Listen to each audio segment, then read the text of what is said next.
અરવલ્લી જિલ્લાના ધારી તાલુકાના મીઠાપુર નક્કી ગામના યુવાનની કરફ્યુ હત્યા કરવામાં મૃતક યુવકનો હાથ માંડવો અને આવતીકાલે લગ્ન થવાના હતા. મૃતક યુવકની થનાર ભાભી પત્નીના પ્રેમી દ્વારા ગત શનિ સાંજે યુવાનની હત્યા કરાઈ. હત્યા કરનાર પત્નીના પ્રેમી સોયેબ સમા નામના વ્યક્તિએ મરનાર યુવાનને અગાઉ પણ આત્મહત્યા કરી હતી.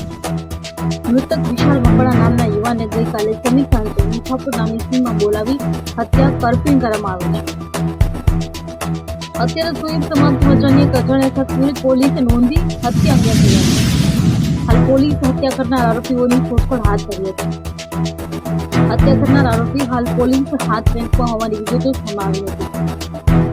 મૃતદેહને ફોરેન્સિક પોસ્ટમોર્ટમ માટે ભાવનગર હોસ્પિટલ ખાતે ખસેડવામાં આવ્યો.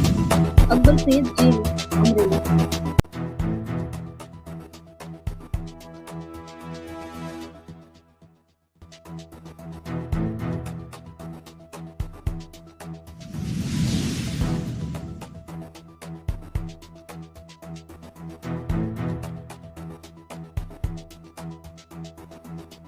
મોહનભાઈ મકવાણા મીઠાપુર નક્કી.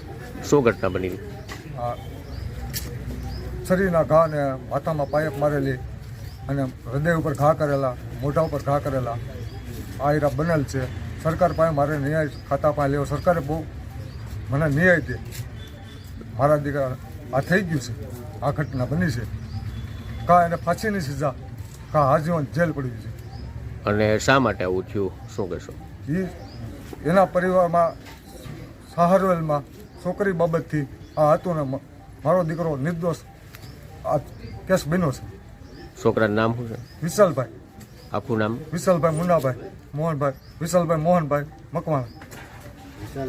તો અત્યારે અહીંયા પીએમ માટે લાવ્યા છો, તો હવે તમે પાછા ભાવનગર લઈ જવાનું કહો, શા માટે? ભાવનગર મારે છોકરાનું પીએમ પાકું જોઈશે.